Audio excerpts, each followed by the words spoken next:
Hey, I'm Tim, and this is the Love at First Sight podcast, a podcast for SaaS CEOs and developers that truly want to learn more about design and care about it, but they're not designers that find it too complex. In every episode, we discuss how to design products that become sticky and unforgettable. We dive into the topics of taste, UX, growth, and conversions, and we share practical tips and frameworks you can add into your development process. Enough with the intro, so let's dive into today's episode. Yes, welcome to the podcast. Thanks for joining me. I was thinking to actually for the intro, I was thinking to mention a bit like how we met initially and like make an introduction about you, like your career path. We met back how many years ago was it? Like I think it was the first year that I moved here because Yeah, we're at WeWork in Amsterdam. So like it's been 9 years maybe, something like yeah, that. some 8 to 9 years. Yeah, it's been a lot of time, and we had the chance to meet again at the Growth Syndicate conference. 2 weeks, was it 2 weeks? Yeah, 2 weeks ago in Amsterdam again. Yeah, It was pretty exciting to see you. So yeah, feel free to make an intro and kind of share more sure. about your background. Sure. So my name is Amanda Marochko. I am originally from Canada. I'm ethnically Ukrainian for my last name, in case anyone's curious.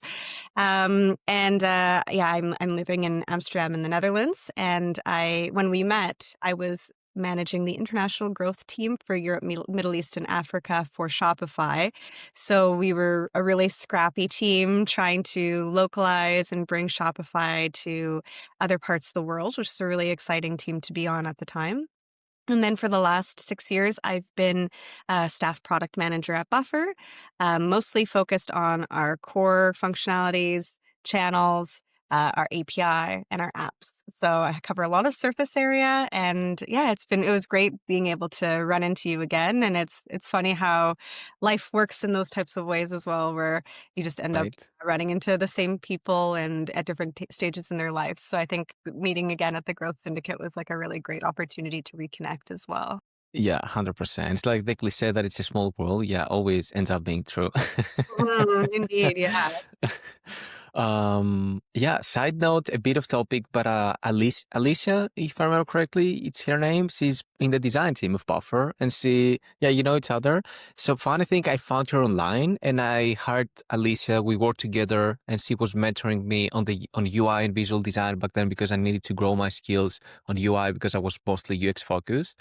Wow, So oh my gosh. yeah, that was I think 3 years ago or something. So I sent her a DM because I was looking at the team of Buffer and I see her face. I'm like, hey, like I know Alicia.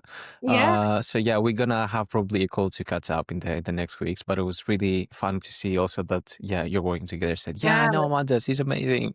yeah, she's great. I love Alicia, and, yeah, it's been really great working with her. She has such a creative mind, and I think, the topic of your podcast is about delight, and I think Alicia is Mm, one of these designers that really thinks about delight at the forefront instead of it being that. mm. So it's great to have, to have her on the team and being able to use her skill set in that way too. Love it, love it.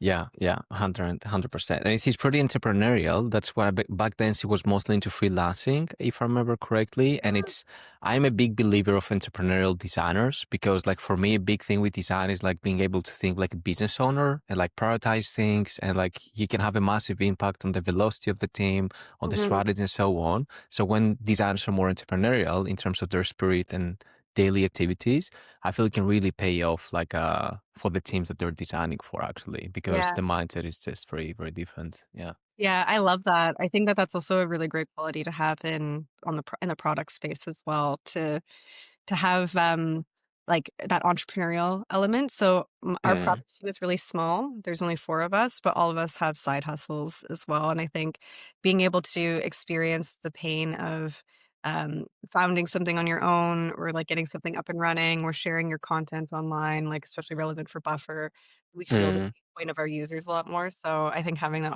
entrepreneurial element is really important as well. Yeah, fully agree.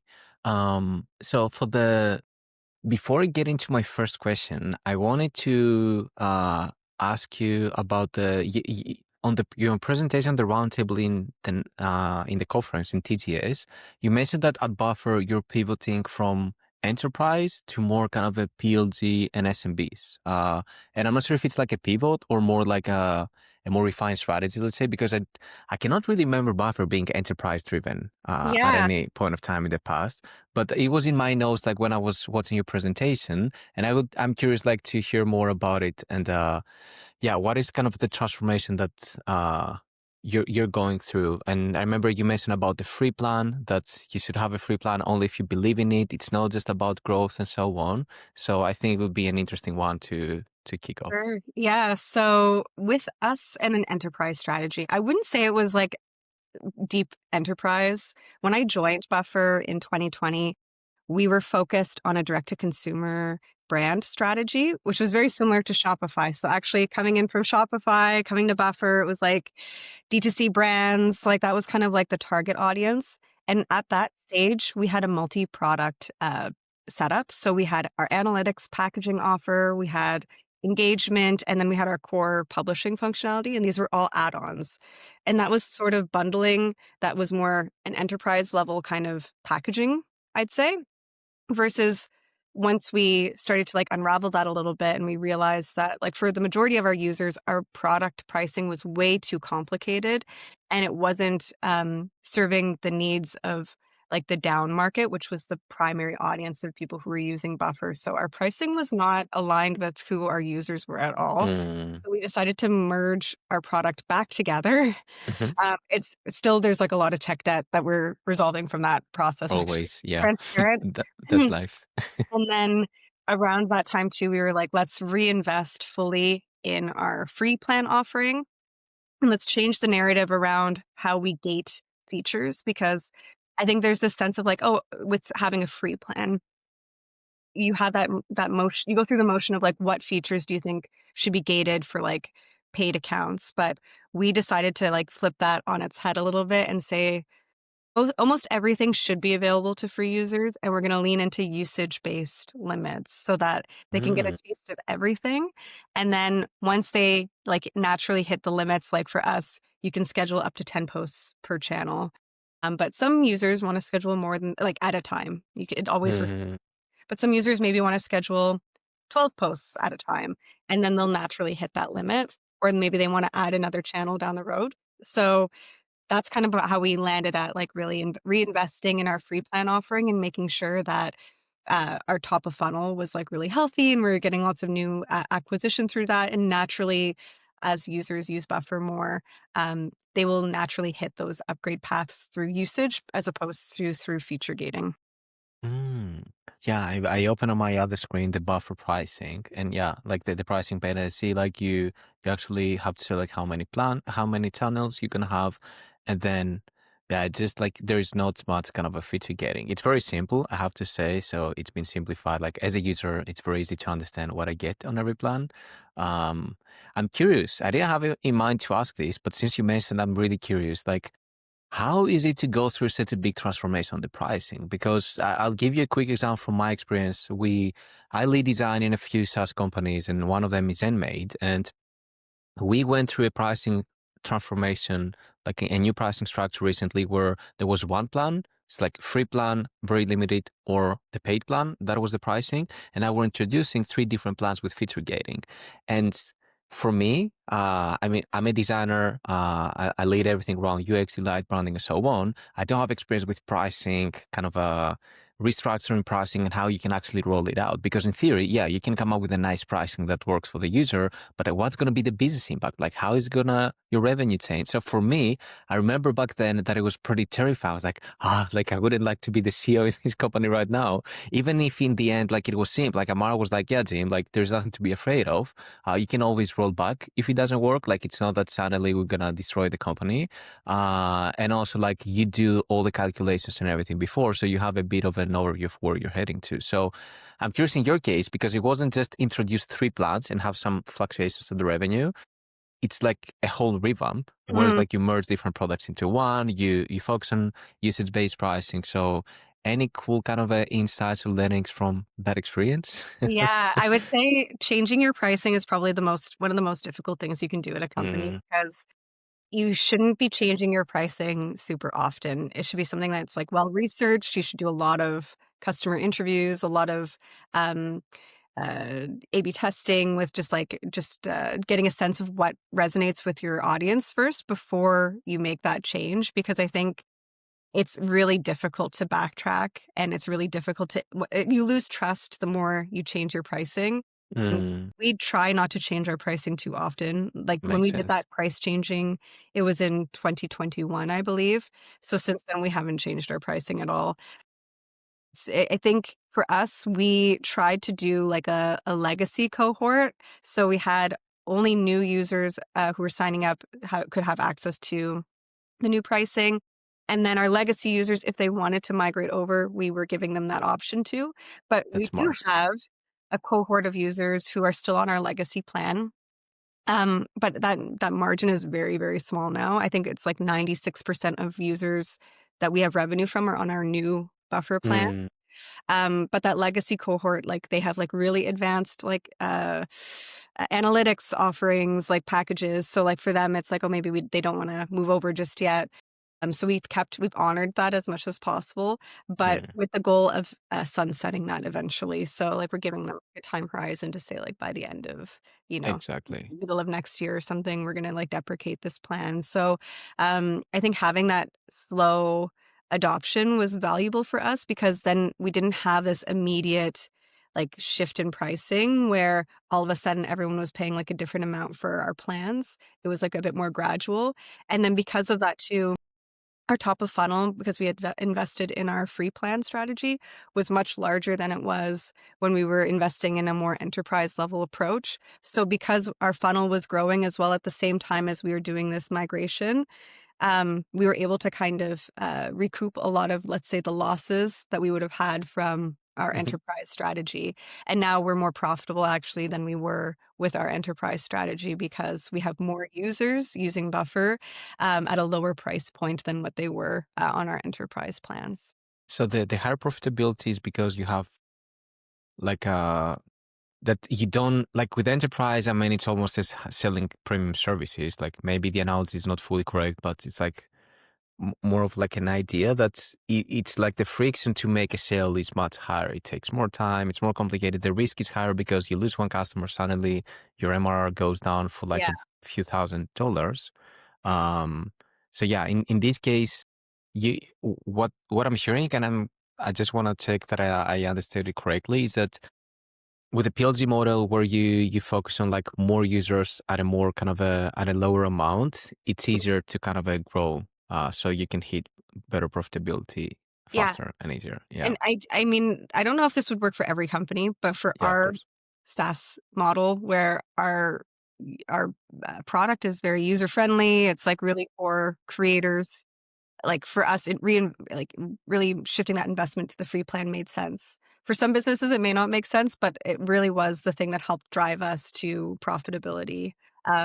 Yeah. We hear you. Yeah. And on this, I mean, there is no golden practice or like I'm not into like rules of how to build a SaaS. I believe this is silly, let's say in a polite way. Like it doesn't make sense because every business is so unique. So I'm fully with you when you're saying it's like I cannot tell that it's gonna work for every business. So one and with Buffer, I mean you have the data, like it's proven that this works, but also to me as a user, it makes sense this model because I could compare it with ClickUp.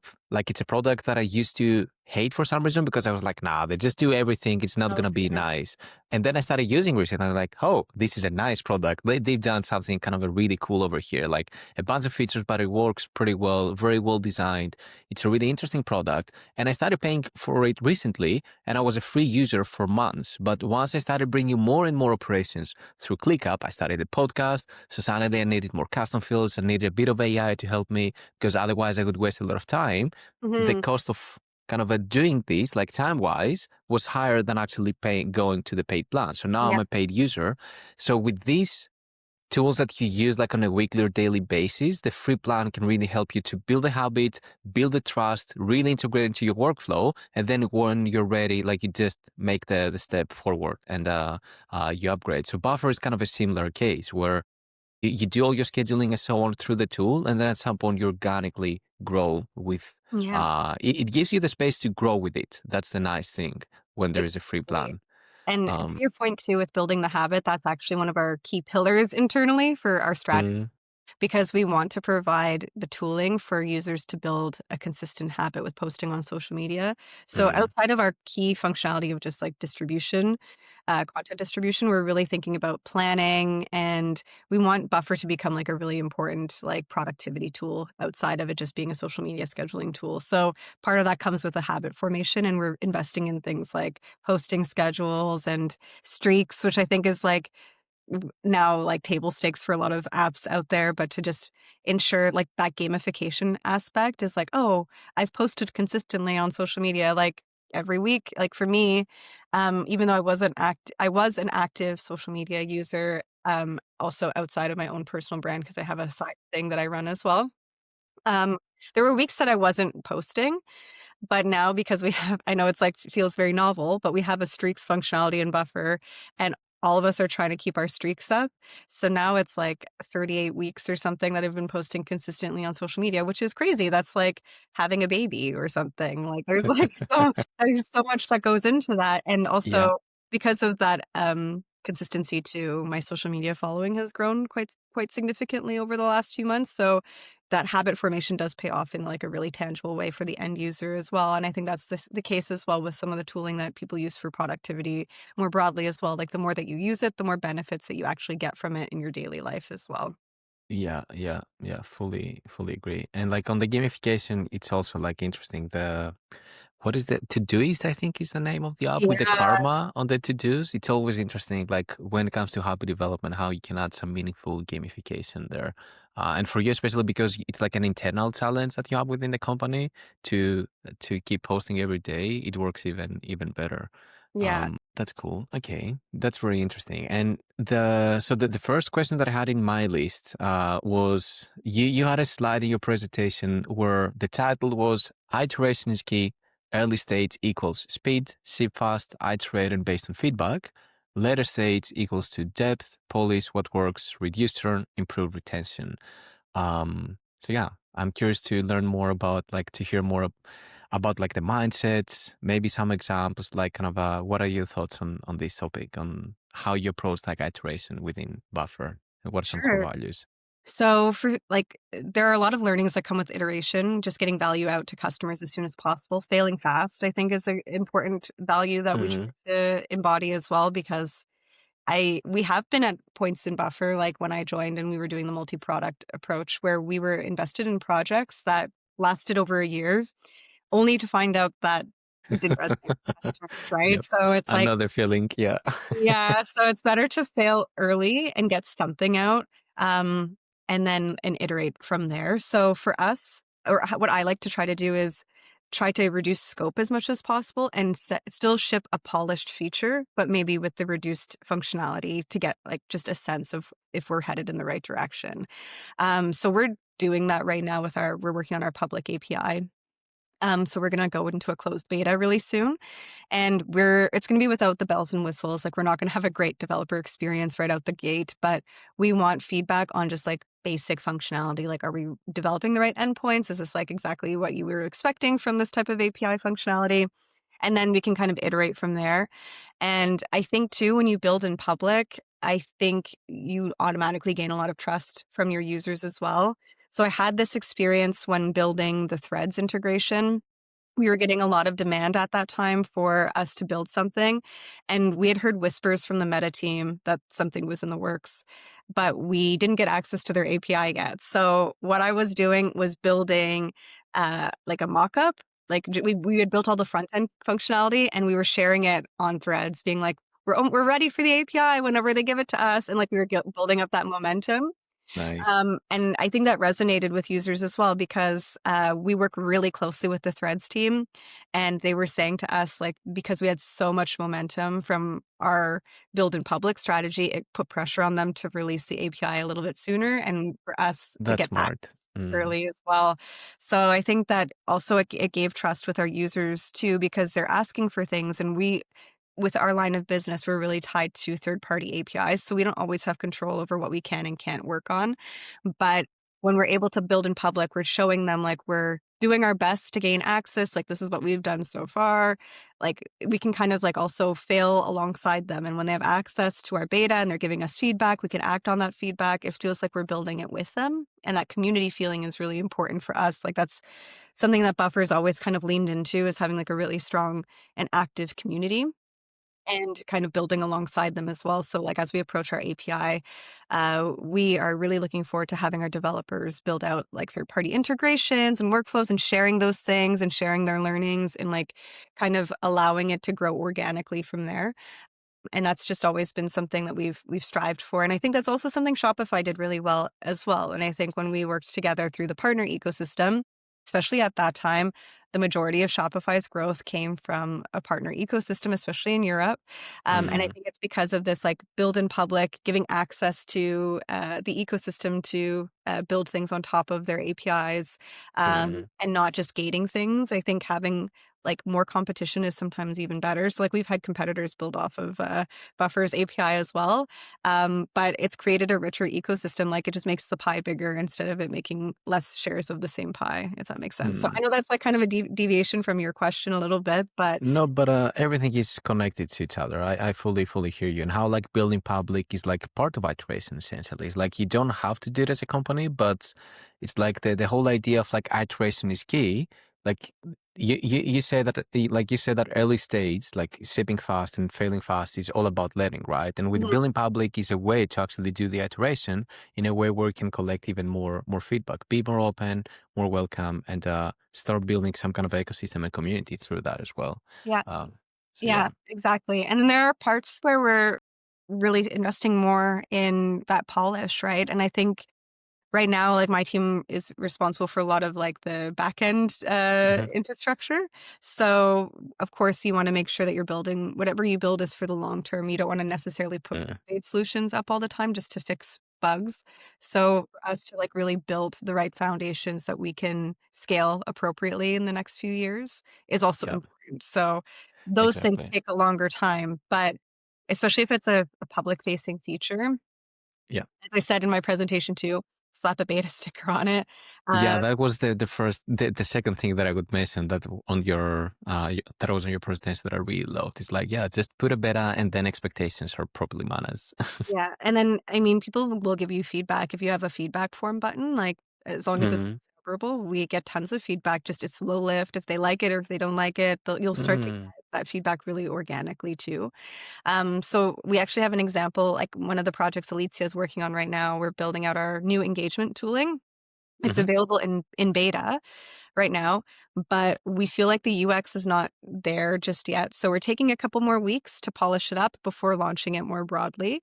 So that's like Mm. another great example of, like, we haven't quite hit the mark yet. We want it to be incredibly delightful. We want people to go in and feel like it's fun and they want, like, when you're responding to comments, it can kind of feel like maybe a bit draining at times, but we want it to feel like a really delightful experience. They're gaining insights Mm. from doing these key actions. So we're spending a little bit more time, like, making sure that that experience feels top notch. But at the same time, it's available in beta. So we do have users who are already testing it who want that functionality and they don't necessarily care about all the bells and whistles. So that's kind of like still building in public while iterating on the future as well. Exactly. Exactly. Yeah, it's very interesting. And you mentioned on the beta part, like in your presentation, that you do have how is it called? Yeah, the community beta. Yes, So this is the uh, community beta that I was so discussing. when would you mention community beta, you mean you've built like a group of people that said, "Hey, I would love to be part of the beta program," let's say, and test stuff, or how does it work? Well, so we have a feature called community, which is our engagement functionality. So that's why Mm. it's like the community, like capital C community. However, we do have a Ah, beta group as well, which we have been building over the last 2 years, who are users who have decided to opt into our beta program. So we have a field in our settings where people can opt in and then they can get all the different features that are currently in beta. And then we have a Discord community where we actively seek feedback around those features as well. So we have a small C community related to the beta functionality, but our feature community is currently in beta right now, and that's the feature that Alicia is working on actually. So, I see. Okay, yeah. yeah, I got confused on that one. Yeah, that's That's really cool. And it's like, yeah, with the beta, you have like the public beta, and then you have like also the internal communities like the Discord. Like for ZenMate, for example, it's a scheduling software for cleaning businesses to manage their appointments, payroll, the schedule of their cleaners, and so on, United States. And we have a Facebook group because they hang out mostly Facebook. Like Discord, for example, wouldn't work for that audience, where it's like the internal ZenMate group, and they actually share we share prototypes, there are screenshots and stuff, and we get some feedback whenever we need to. So it's always interesting to build kind of a group that you can engage with and have more kind of a direct communication with them. Yeah, and on the parts that you were mentioning before on the iterations is key. It's something that we've been discussing a lot with every team that we're working with. And one thing that Amar, the CEO of ZenMate, told me in the past that I really liked is that you have some features that are like the Apple style. You just have to release them when they're really good, and you have to nail them before going live. And then you have the other ones. I don't remember how he called them. I think it was like Google style features, but maybe I'm wrong, where it's more like you just kind of ship fast. Like it doesn't have to be great, the V1, and then you iterate and learn along the way. And on this, like with the whole idea of like fail fast and so on, because it's a very confusing topic for many SaaS founders, I feel it's really about understanding what is the value you're creating and what are the expectations from the audience. So essentially, what we call the MVP is the V1, right? It's like the first version that is going to go live. And it depends, for example, if you're building, we released at ZenMate this week, the new navigation. So it's a new primary navigation sidebar, a new way to navigate your settings with a full screen modal, way more intuitive, because before it was very confusing and chaotic. This one, you cannot just move fast and break it and ship something that is kind of half there, because it's like a fundamental functionality of the software. We're talking about the navigation. If people have a hard time to navigate, it's going to be a problem. But if it's a new feature that is experimental, like we had the availability of every cleaner to mention when they're going to be off, when they have some holidays and so on, you can release a beta V1 that is kind of there. Like it's clunky, doesn't have great UX, but then you can understand what people truly need, because that can be very challenging many times. You can kind of understand what people need, but you don't have access to all like the details. So you can build a basic MVP and use this as an excuse to get them into calls and discuss, hey, we built this, we want to learn how we can make it better. So it's different if you just invite them to explore like the idea, and different to have an MVP that they can start using, and then you can have like a more hands-on discussion. With the iteration, it's always interesting to that first you need to understand what is the thing that I'm building and define the V1, because it's not the same. Like I've seen many people trying to come up with a golden rule that applies to all MVPs, and like, no, it really depends. Like if we're talking about the MVP of the whole product or of a feature or of a UX improvement, let's say, it's very, very different. So Yeah, but you're totally right. It really does depend on what you're building, and I think there's also a difference between like building an MVP where it's like a little bit more rough around the edges for features that are not core functionality, yeah, versus building, I would say, like a minimum lovable product. And I would say and those features could still be minimal in scope, but should be very polished experiences. So maybe they don't have all the bells and whistles, but the UX and the UI should be top notch still. And then you can continue to iterate on that still by adding new functionality, but the user experience is still really good from the beginning. yeah, And I think it's really important for founders or product managers, designers to think about what are their core actions that they want a user to take. Like, what's the one most important action that they want a user to take in their product? And that experience should be a minimum lovable product. It shouldn't be just an MVP. Like, you have to make sure that that's a really polished experience. So for us, creating a post is that action. It's like when they take that action, there's like an aha moment. So for us, when we change anything in our composer, like our post composer, it's very delicate. We want to make sure that like it's very, very solid before we release anything, because if something goes down, that breaks the entire experience, and then people don't convert, or they decide like to move on from buffer churn. Like that's like a exactly. flywheel that can either propel them to an active user or cause them to churn. So for us, it's really important that experience. But other areas of the product, like we have like more like idea iteration spaces and like RSS feeds now, or like even the community tab to a certain extent, we can be a little bit more fun and experimental with those things. because I think we can just gain feedback as we go, and it break a core experience at all. 100%. Like for this, I like to say that sometimes, like when people ask, like, what should be in the MVP, my answer sometimes like use your common sense. And what I mean by that is like what you're describing is like people are buying buffered scheduled posts. If this doesn't work properly, they're not gonna go and explore other features because you need to deliver on the core mechanism. You can cut down on delight, but the functionality and reliability needs to be there. It needs to really be bug free. But when it comes, let's say, to analytics, you have more space for like cutting the scope or like having like a lower quality in the first release and so on. So yeah, it's like defining like the what are the fully essential things that you cannot do any sacrifice is really, Mhm. really important. Yeah.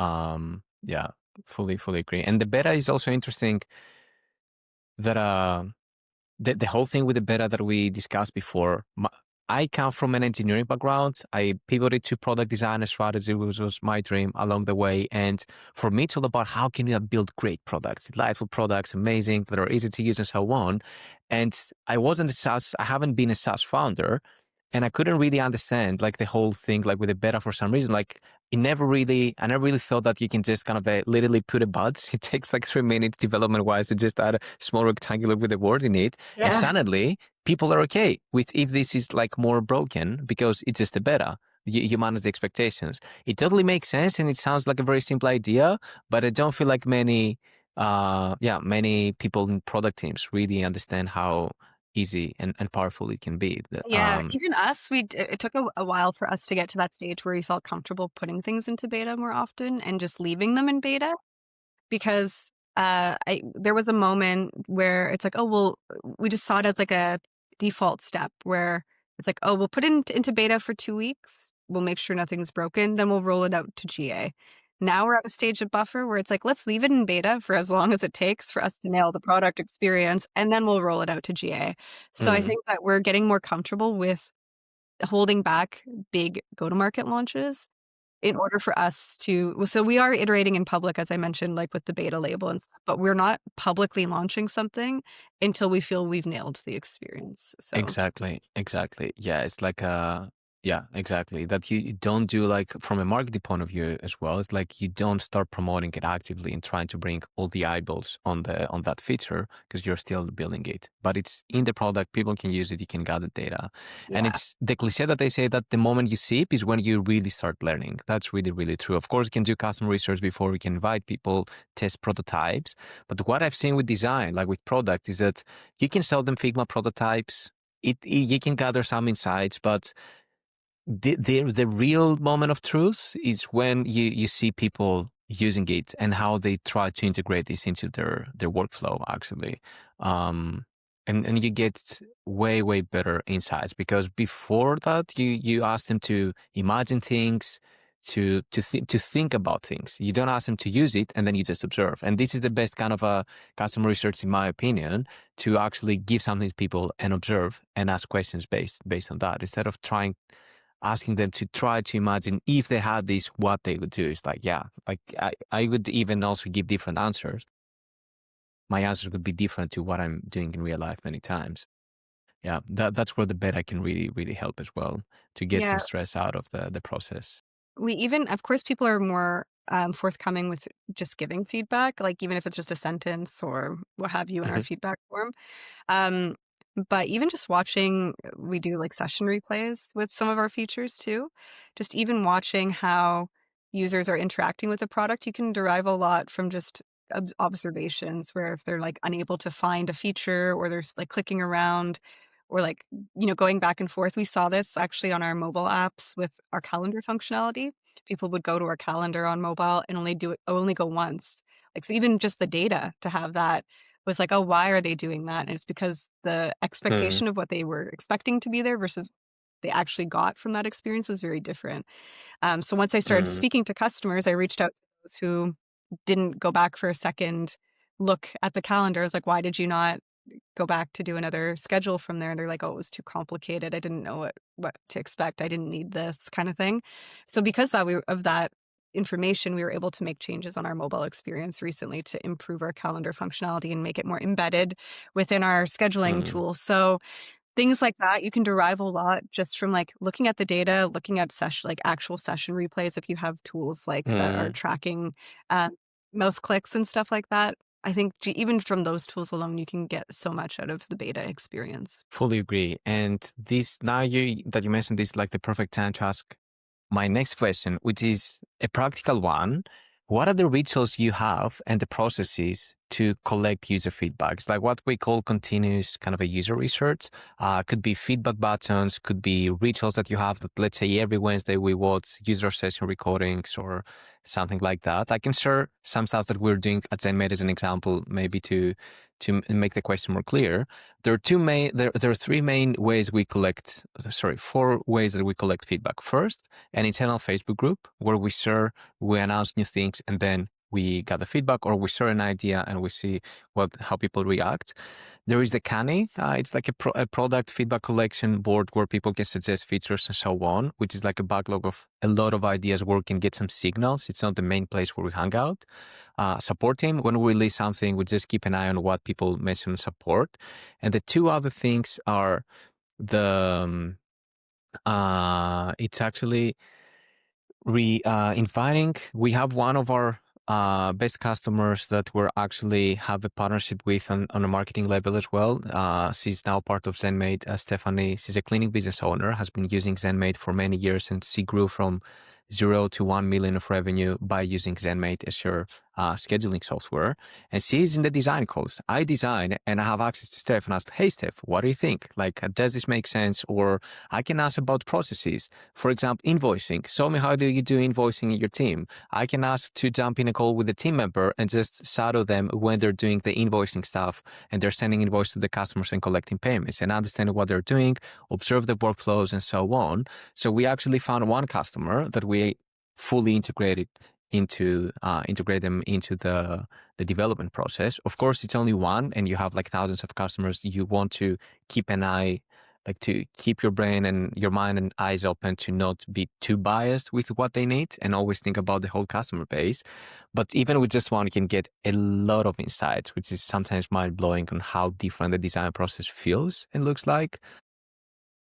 And the final ritual that we have, this is more on activation. And what we do is that every Wednesday, I spend around 30 minutes to watch 5 to 6 session recordings from new trials. So that's a ritual that we developed, that every week I have to watch 5 session recordings of new users using ZenMate. And it's always like you can say that, yeah, let's just watch session recordings. But I found the 5 a good number where it's not too big of a task to distract you from your current stuff, but also not too small of an amount where you don't really get any insights. And it's a really nice ritual to just kind of see what people are doing. For example, we realized that more and more people are using mobile web to use ZenMate, and we had no idea about it, actually. And it's something that just came up through the session recordings, bugs people interact with when they sign up. So it's many random insights you wouldn't expect. So yeah, it's these are kind of some rituals that we've built to systemize, like operationalize in a way how we engage with users and learn from them. So I'm curious in Buffer, what are some feedback streams, rituals, and processes you have on Yeah. to learn more about your users? So for me, I am a very like type A personality. So I have my Mondays reserved for like really gathering a lot of feedback from users. We have a Mm, public suggestions board, which I monitor on Mondays. And it's basically a public roadmap as well, like also leaning into building in public, and we're very transparent about the things we're working on, things we're not working on. So if you go to suggestions.buffer.com, you can see all of the things that people have been voting on. And we direct a lot of customers there who come through customer support as well. We're like, if you're interested in this feature, we don't support it right now, please go and upvote it or suggest it yourself on the suggestions board. Because for us, then I get a sense of of course, you want to solve a ton of customer problems as much as you can, but it's helpful for me to weigh out like what the majority of our customers are asking for and trying to prioritize that alongside our roadmap. So I think like having that board is always like a good pulse check for myself to make sure that we're still prioritized on fixing the pain points, because there are sometimes where we go to that board and like LinkedIn mentions, which I talked about in my presentation, we didn't have access to the API. That was our top feature request, but I was able to leverage that with conversations with the LinkedIn team directly. And, people were really like up in arms. They were like, we are leaving Buffer if we don't have this feature. Mm, So it was a really difficult conversation to manage because, of course, we didn't have complete access yet, but we were trying to build in public and trying to keep our customers aware of the situation. And, we have a label as well on some of our suggestions when we're blocked by API limitations too, so that they're aware of what we're trying to work around as well. So that's mhm, one data source that I look at.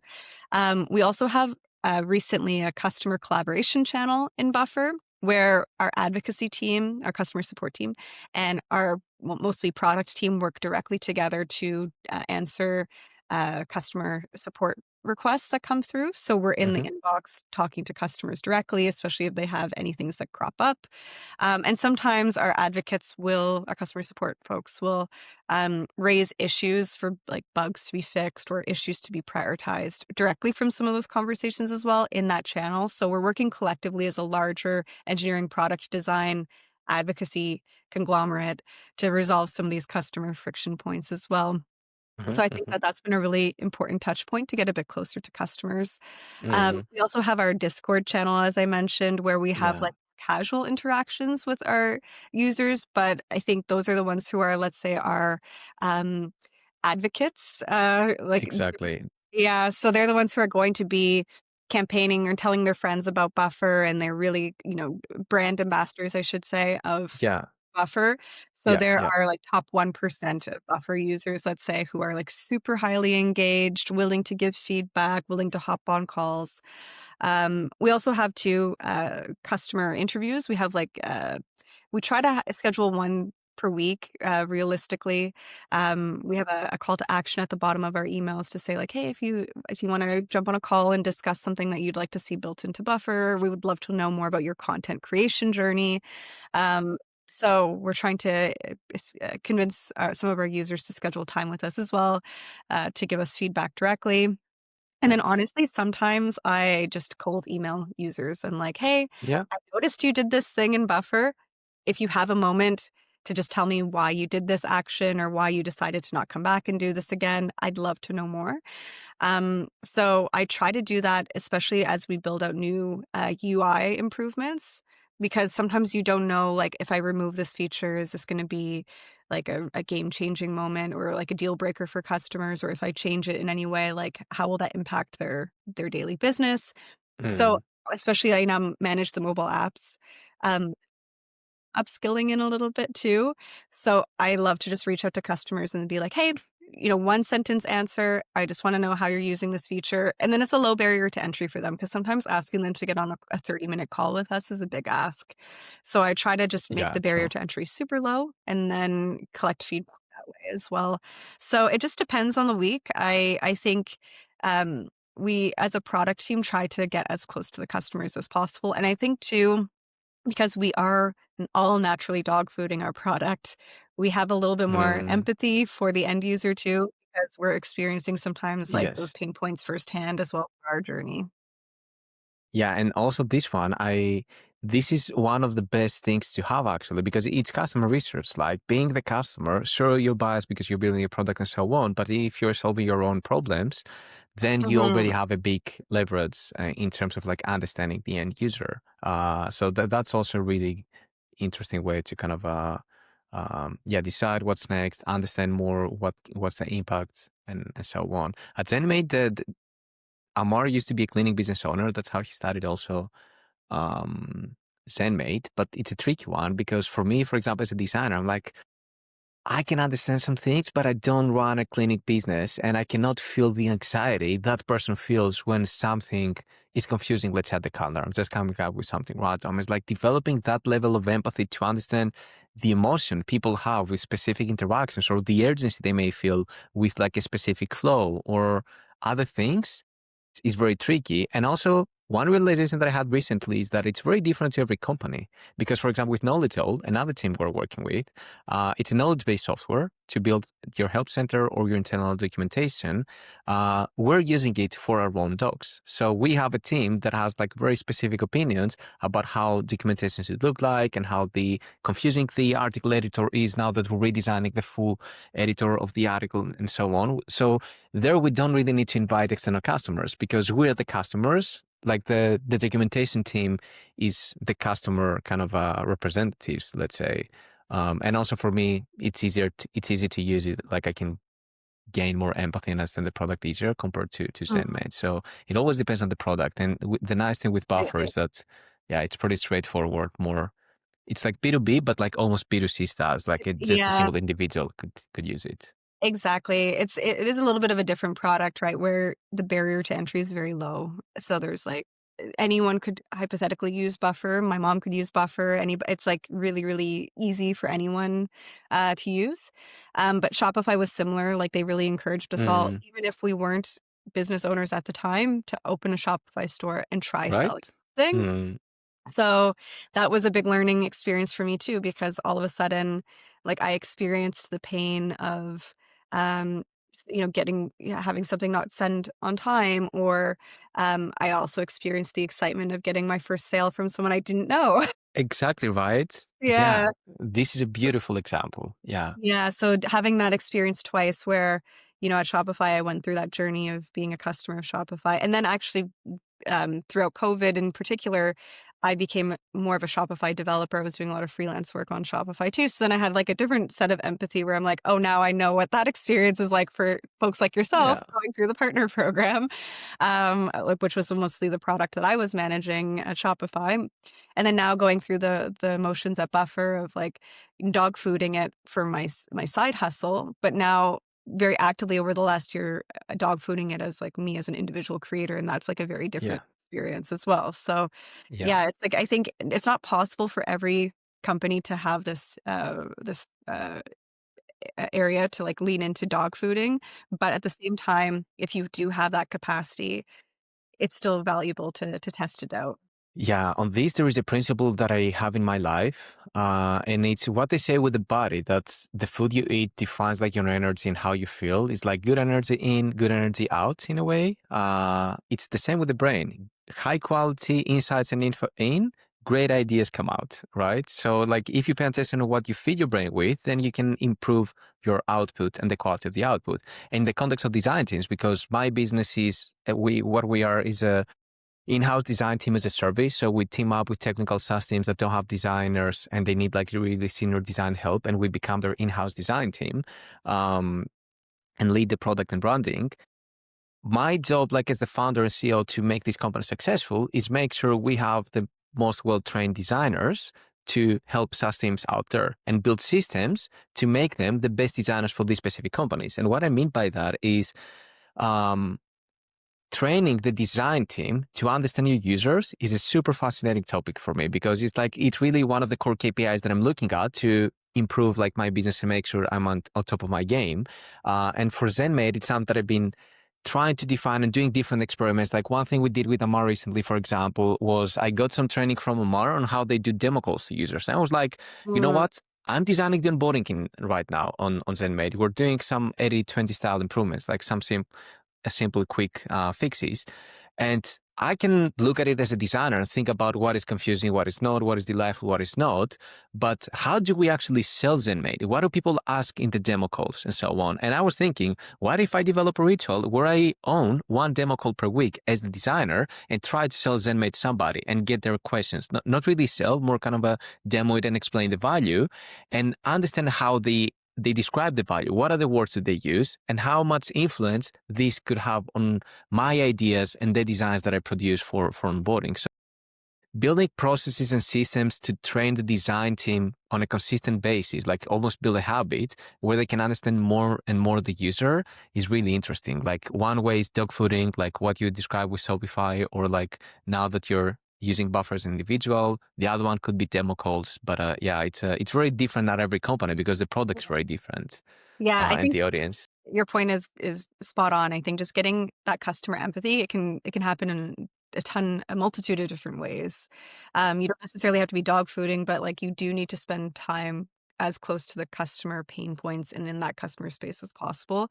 It is Exactly. so surprising to me how few product managers and designers speak to customers. Like Right?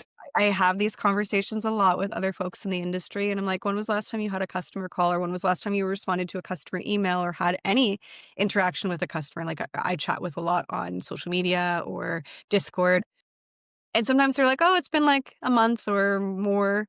And I think if you're not baking that into your regular weekly routine, then it's really easy to fall out of the habit of doing that, and then you can lose sight Yes. of what you're building. And I think just having that, like, finger to the pulse is just so valuable because you can be building something really important and, like, transformational for your business, but if there's, like, a little bug that all your users are, annoyed about that you're not prioritizing, that will be the thing. Like, we've launched features before where we were like, "Oh, this is like a game changer for us." And people will comment on LinkedIn on our post being like, "Why didn't you fix this bug yet?"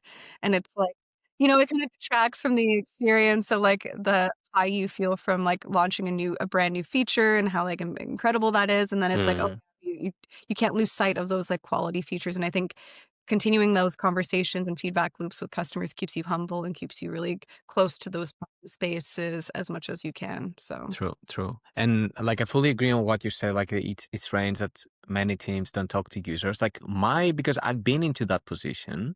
My take on this is that everybody says, yeah, just talk to the users. Like, and I'm like, yeah, cool. But what is a productive, efficient, pragmatic way where I can do that? Like I could schedule a call with a customer every week, but honestly, it takes a lot of effort. You need to email them. Like you need to reduce the frictions. Like from Atomic Habits, if you want a habit to make it happen, reduce the friction, make it easy, make it obvious, right? And on this, I'm a big fan. Like since I started building a business on my own, I got into the systems idea. Like how can you build systems that actually you save them, you build like an engine, and then this engine works and you don't have every week to kind of make it happen.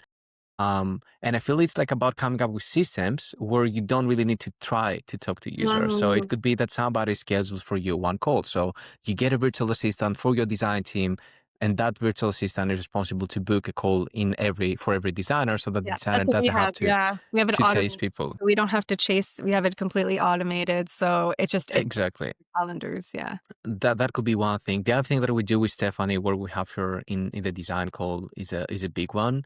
One of my like ideas that I would really love to try out at some point, but I haven't found a way because it's too complex, is what if I could spend 1 day per week, or at least like just do 1 week where I join a cleaning business, I go to their office and I just design from there. I use it as my office and I just observe phone calls, reactions. I don't know if they're screaming, how they react with customers, emergency situations, because many times in the morning, cleaners call and say, hey, I'm sick, and then they need to reschedule appointments. How does this happen in ZenMate? Is ZenMate really helping them to take quick decisions and adjust their schedule to the new urgent situation or not? So these kind of things, you need to be there to see them, to really feel like how these people feel, and also come up with great ideas.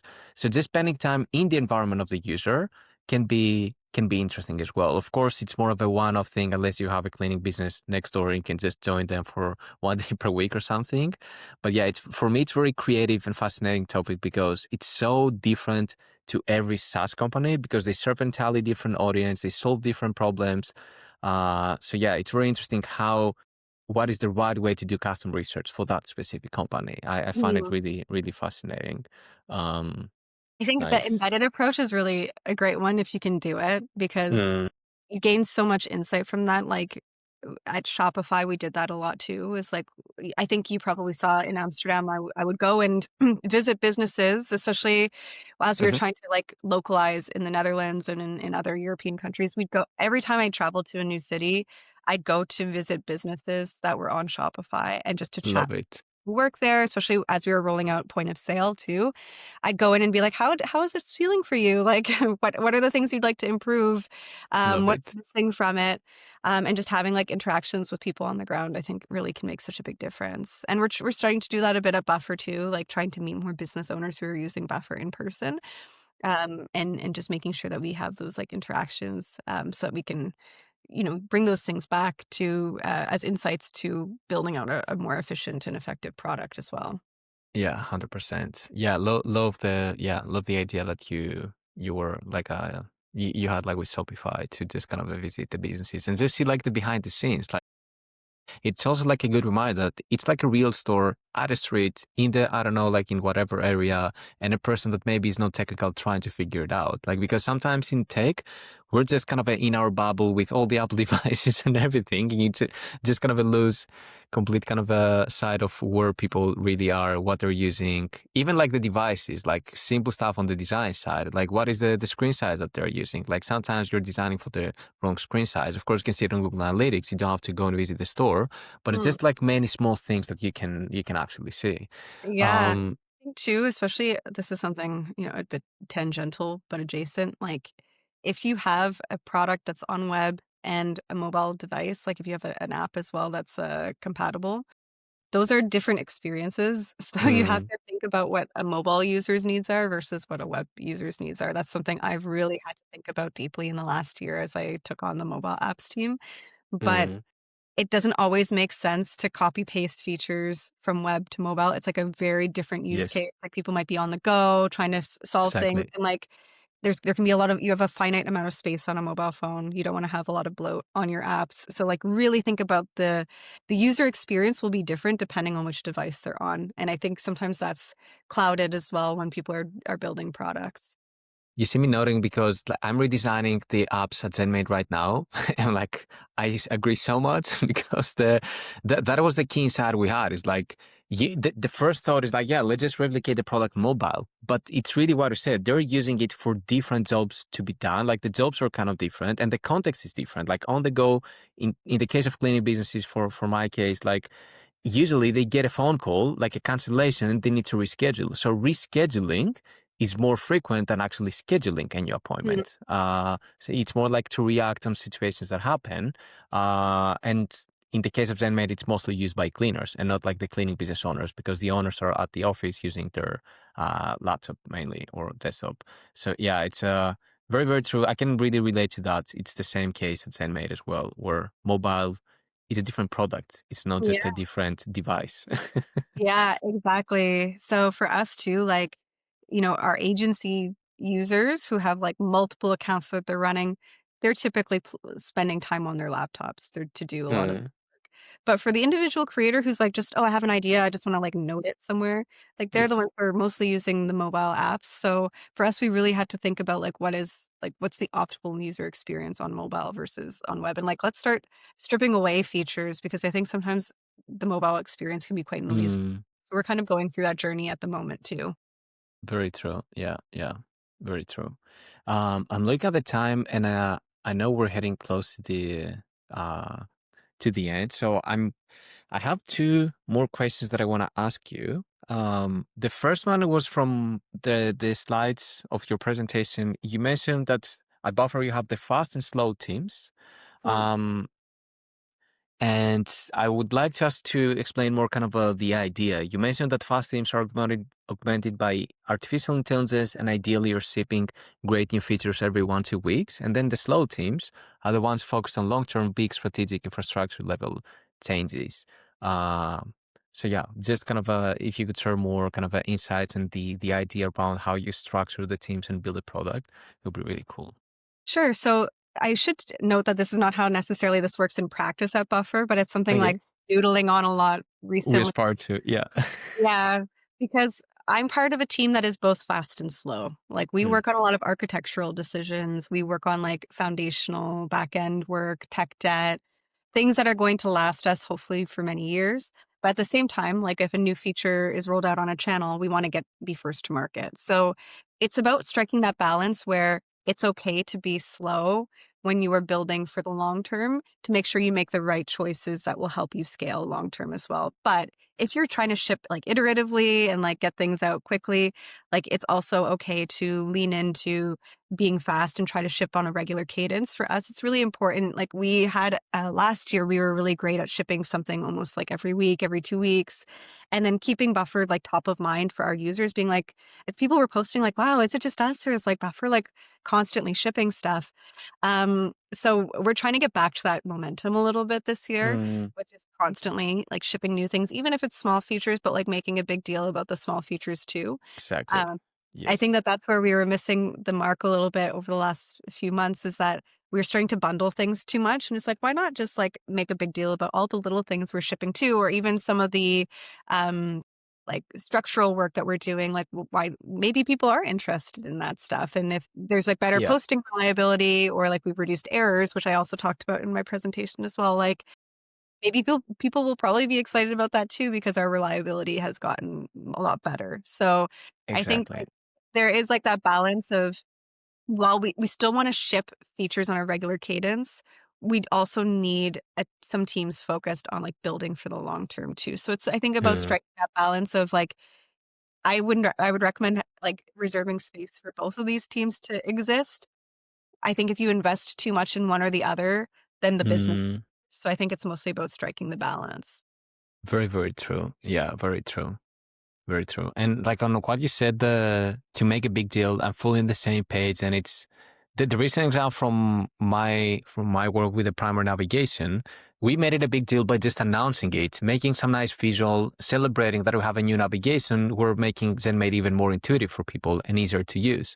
Mm, If you think about it from a tech point of view, yeah, it's just a new sidebar, a bunch of new icons and labels. Like how groundbreaking that. But it's making a big deal doesn't mean overselling it or saying that we change the world or anything like that, but more about making it a moment of celebration and a moment like an opportunity to build even more trust and a better partnership with your users, actually. Because it's what I said, even if you solve bugs, like just celebrate it. Say, hey, well, like we got all these bugs away because there is no software that is bug free. So it's actually an improvement. So the more you communicate, the more you stay on top of mind as well, and the more they see that these people are they really care about improving buffer.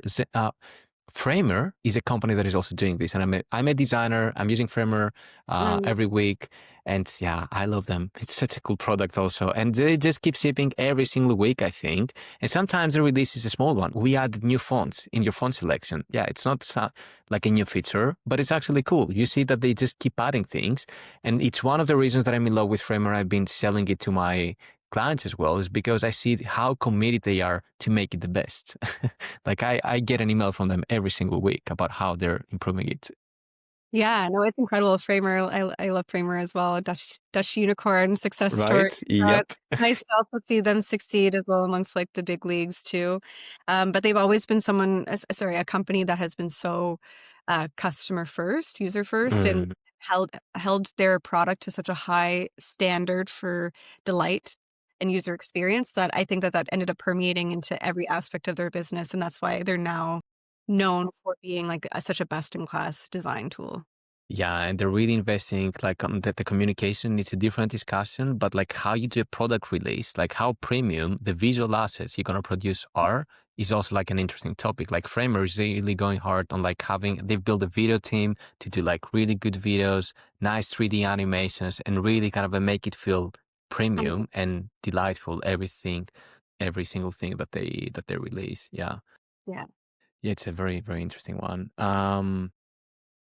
Yeah, on this, one last question from my side, which is not really related to process and so on. It's more of a personal one. Is what's your favorite SaaS product at this moment and why?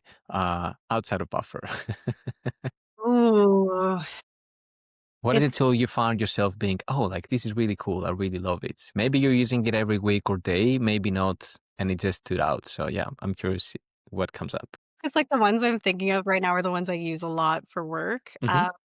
But so Linear was one that I discussed in my presentation. It's kind of like the antithesis to Jira. And they're a very opinionated product about how project management should be. And at first, so they don't offer a lot of flexibility in their product, but I think that's a good thing because when you go down like the Atlassian Jira route, like there's so much complexity and flexibility that I think for the average user, including myself, like I'm quite technical and I also struggled to get like everything up and running in Jira. So I think we transitioned our team to Linear early this year, and the learning curve was like much less, and we're a far more productive team because of the opinionated product decisions that their team has made.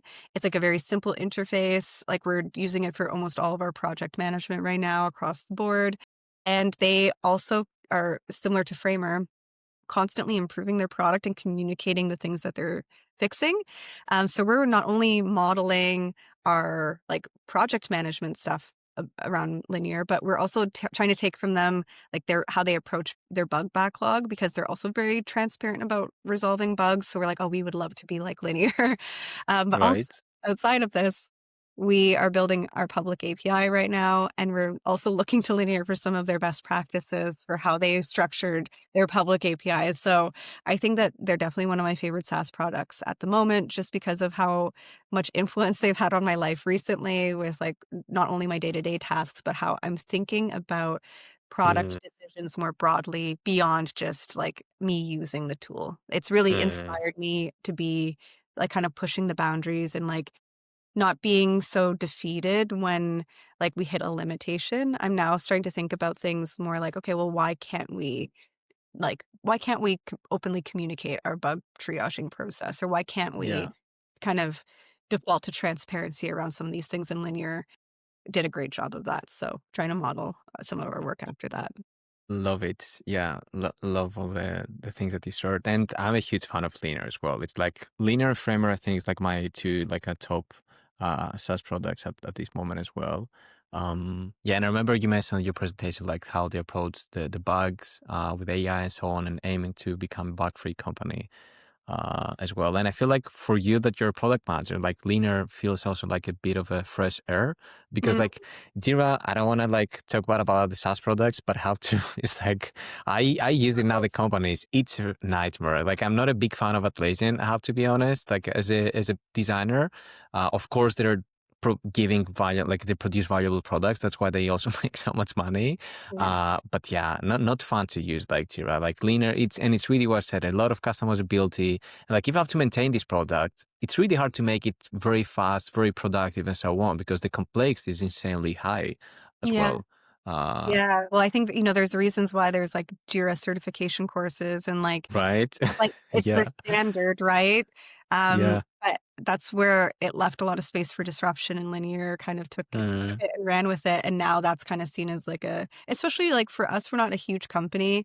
It doesn't make sense for us to have, like, an enterprise level software for some of our stuff. For some companies, it may make perfect sense to have a more complex setup, but in a lot of those situations too, like, they have scrum masters who, like, just manage the Jira backlog, but a product manager functionality is, like, much more than just being, like, chasing people on Jira for things. Like, yeah, Linear is, like, a small part of my day, and I'm happy that it is a small part of my day versus exactly. it being like what it was with Jira, where I had to just, like, be so actively involved in all the tickets and stuff. So, yeah. Sense. Yeah, yeah. I fully hear you. Yeah, and it's like I really like the ideas that when people say, what is the best tool use on something? I find it like a very bad question because the answer is always depends. Depends on what you need, depends on your culture, depends on your values, depends on your team and what they're used to. It's like there is no best tool. It really depends on every company, which is really what you said is we're not enterprise. It doesn't feel right or make sense to use an enterprise style product Yeah. to run like to organize our roadmap and plan all of our product development work. So yeah. Yeah. So yeah, these were my questions. Really interesting insights. Thanks a lot for joining me today. Thanks for But having me as well. It was nice yeah, to catch up. yeah, anytime, anytime.